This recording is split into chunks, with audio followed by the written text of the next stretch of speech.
लोगों ने हमको अपशब्द लिख कर भेजा कि बताओ, सीवर वाले महाराज ने कह दिया कि सबसे ज़्यादा नरक में कौन जाता है, तो क्या प्रसाद बांटने वाला जाता है।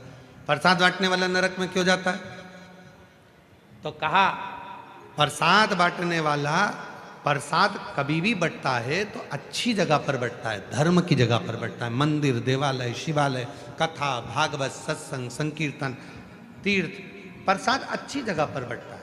प्रसाद कभी किटी पार्टी में नहीं बंटता, प्रसाद शादी के फंक्शन में नहीं बंटता, प्रसाद 25वीं शादी की सालगिरह में नहीं बंटता, प्रसाद सिल्वर जुबली, गोल्डन जुबली पर नहीं बंटता, प्रसाद धर्म की जगह पर बंटता है। और जब धर्म की जगह पर कोई व्यक्ति प्रसाद बांटने खड़ा होता है, दूसरा आया तो हाथ ऐसा होता है, और खुद के घर का पहचान वाला आया तो हाथ ऐसा हो जाता है, वो व्यक्ति नरक चले जाता है।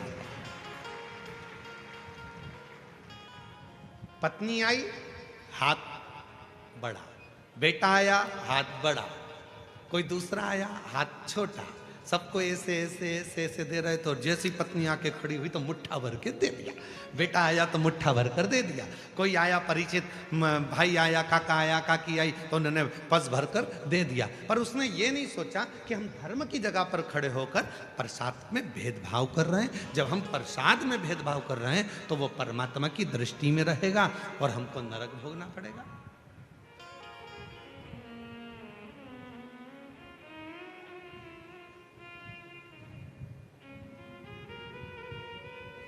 इसलिए सावधान रहना।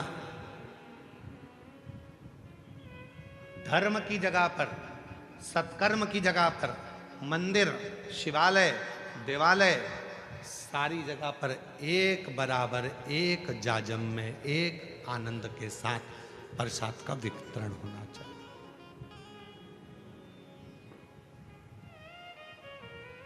एक जगह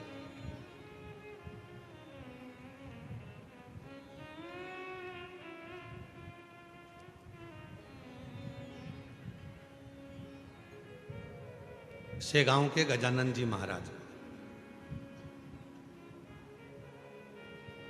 दुनिया की सबसे बड़ी रसोई, दुनिया का सबसे बड़ा भंडारा अगर कहीं चलता है तो वो शेगांव के गजानन महाराज के यहाँ चलता है।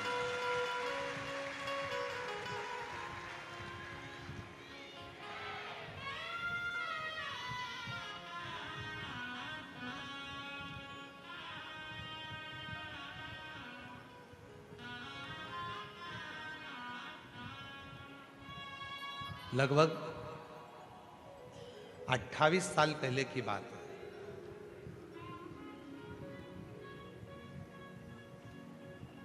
और 28 साल से हो सकता है कि 29 साल 28 साल पहले की बात हो। हम शेगांव गए, भंडारे में भोजन प्रसाद चल रहा था। एक पात्र में कोई मीठी वस्तु थी और वो थोड़ी सी थी। तो उन्होंने वो मीठी जो वस्तु थी, वो वस्तु को एक और रख दिया और सारी वस्तुएं चल रही। तब हमने पूछा, एक माताजी वो परस रही थी, तो हमने कहा कि ये थोड़ी सी मीठी वस्तु बची है तो ये भी प्रसाद में दे देना चाहिए। तो उन्होंने कितनी सुंदर बात कही गजानन महाराज के दरबार में, जरा विचार करिए। उन्होंने कहा कि हम ये अगर ये थोड़ा सा सामान 2-4 लोगों को देंगे, 2-4 भक्तों को देंगे, और बाकी के भक्त यदि उस प्रसाद को नहीं ले पाएंगे और उन तक वो प्रसाद नहीं पहुंचेगा तो उसका दोष हमको लगेगा। इसलिए जब एक जाजम पर गरीब हो, अमीर हो, पैसे वाला हो, बड़ा हो, छोटा हो, जब एक जाजम पर बैठकर एक साथ भोजन कर रहे हैं तो उनकी भोजन की थाली में भी एक जैसा भोजन जाना चाहिए। वो गजानन महाराज का एक जैसा भोजन, उसमें भेद नहीं होना चाहिए। कहाँ खड़े हो धर्म की जगह पर, कहाँ खड़े हो सत्कर्म की जगह पर, और वहां पर भी अगर हम भेद करें तो फिर परमात्मा हमको दंड तो देगा। इसीलिए पहले भी कहा, मत बुरे कर्म कर मत वरना पछताएगा, भगवान की आंखों से तू बच नहीं पाएगा, तू बच नहीं पाएगा।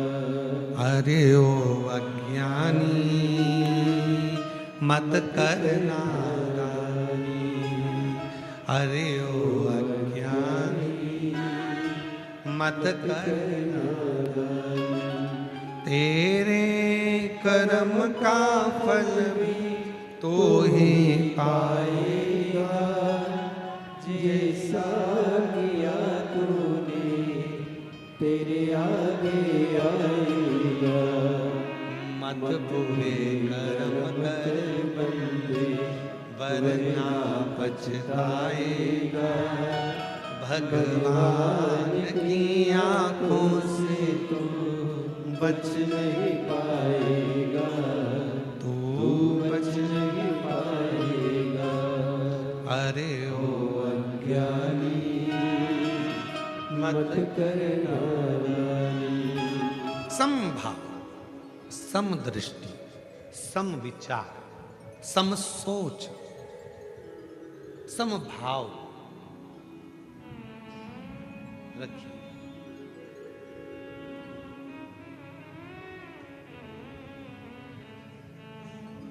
आज के जमाने में लोगों की सोच दो मुखी हो गई, अपने लिए अच्छा सोचना, दूसरे के लिए बुरा सोचना। मेरा बेटा डॉक्टर बने, कलेक्टर बने, इंजीनियर बने, कमिश्नर बने, आईजी बने, डीआईजी बने, दूसरे का बेटा कुछ ना करे, और अगर वो बढ़ भी गया तो मन दुख रहा है कि वो क्यों बढ़ ना।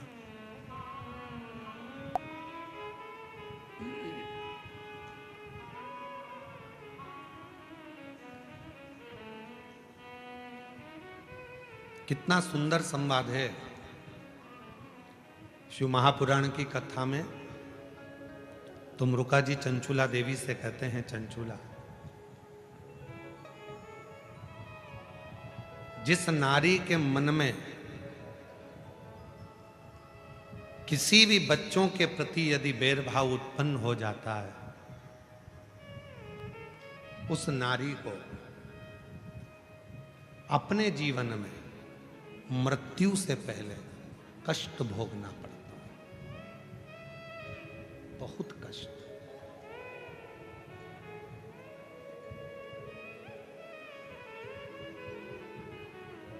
उठाओ पूरा रामचरितमानस का चरित्र।